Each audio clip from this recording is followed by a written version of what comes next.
हातिम बिन इस्माइल इस हदीस पाक का रावी हैं, वो जात से रवायत करते हैं। वो कहते हैं मैंने हज़रत साहिब बिन यजीद को फरमाते हुए सुना। फरमाते हैं कि राहत बी खालती इला नबी सल्लल्लाहु अलैहि वसल्लम, मेरी खाला मुझे नबी करीम सल्लल्लाहु अलैहि वसल्लम के पास लेकर गई। मेरी खाला नबी करीम सल्लल्लाहु अलैहि वसल्लम के पास लेकर गई। फ़कालत या रसूलल्लाह इन्ना इब्न उख्ती वाक़ा, या रसूलल्लाह मेरे भांजे के सर में दर्द है।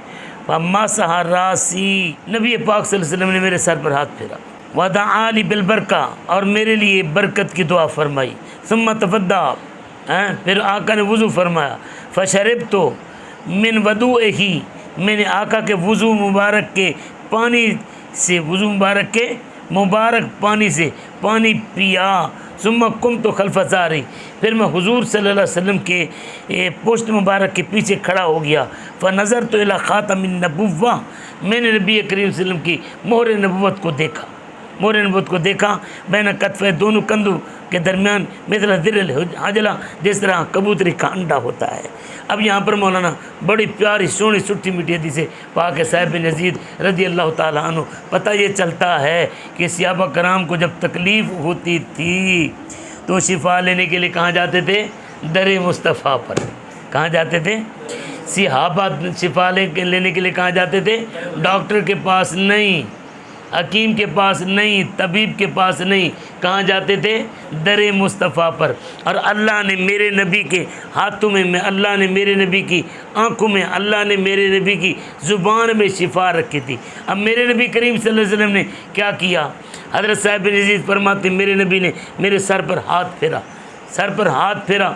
अब जब सर पर हाथ फेरा फिर मेरे लिए दुआ भी फरमाई, ऐ अल्लाह साहिब बिन यजीद को बरकतें अता फरमा। फिर इसके बाद नबी करीम सल्लल्लाहु अलैहि वसल्लम ने वज़ू फरमाया। वज़ू के बाद नबी पाक सल्लल्लाहु अलैहि वसल्लम ने वज़ू का पानी हज़रत साहिब बिन यजीद को दिया। अब वज़ू का पानी साहिब बिन यजीद ने पी लिया। अब पी लिया। अब यहाँ पर चंद बातें। सबसे पहली बात तो यह, कुछ लोग बदतीनत बद वक्त ऐसे हैं कि जो कहते हैं दम कराना या अल्लाह वालों के पास जाना ये शिरक है, शिरक है। भाई ये अल्लाह के पास कैसे बंदा चल कर जाता है? क्या अल्लाह दम फरमाता है? दम कराना शिरक हो गया। शिरक तो वो चीज़ है जो अल्लाह भी करे और बंदा भी करे, जो अल्लाह के साथ भी और बंदे के साथ भी हो। शिरक तब होता है ना अल्लाह के पास कोई बंदा दम कराने के लिए जाता है, ना अल्लाह दम करता है। वो तो अल्लाह के कहना तो अला कुल्ल शैइन कदीर है, वो तो मर्ज़ देने वाला, शिफा देने वाला वही है।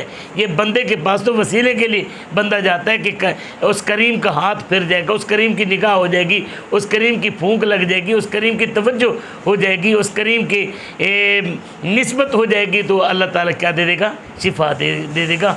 और फिर दूसरी बात यह है कि अगर आपका मेरा झूठा हो तो आपके और मेरे झूठे से बीमारी फैलती है। पिछले दिनों बड़ा रोला पड़ा, किसी का झूठा ना खाओ, किसी के को हाथ ना लगाओ, किसी के पास ना जाओ।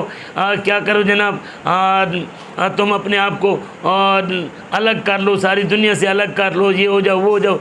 नबी करीम सल्लल्लाहु अलैहि वसल्लम के सहाबी फरमाते मेरे नबी ने वज़ू फरमाया, वज़ू का पानी दिया। इससे पता चला कि नबी का धोमन भी आब हयात है, जिनके तलमों का धोमन है आब हयात। और आगे क्या है शाह जी? उस जाने मसीहा पे लाखों सलाम, ऐसे जाने मसीहा पे लाखों सलाम मेरे नबी करीम सल्लल्लाहु अलैहि वसल्लम। फिर दूसरी बात यह है कि अगर तुम वज़ू करो तो तुम्हारे वज़ू का पानी मुस्तअमल। और इमाम आज़म अबू हनीफ़ा रहमतुल्लाह अलैह फरमाते हैं कि वज़ू से वज़ू का पानी क्या हो जाता है? वो नजस हो जाता है। अगर मौलवी वज़ू करे पानी नजस, दुनियादार वज़ू करे पानी नजस, लेकिन मेरे नबी करीम सल्लल्लाहु अलैहि वसल्लम की ज़ात वो है कि मेरे नबी जिस पानी से वज़ू कर लें वो वज़ू क्या हो जाता है? तबर्रुक हो जाता है और उसमें शिफा ही शिफा आ जाती है।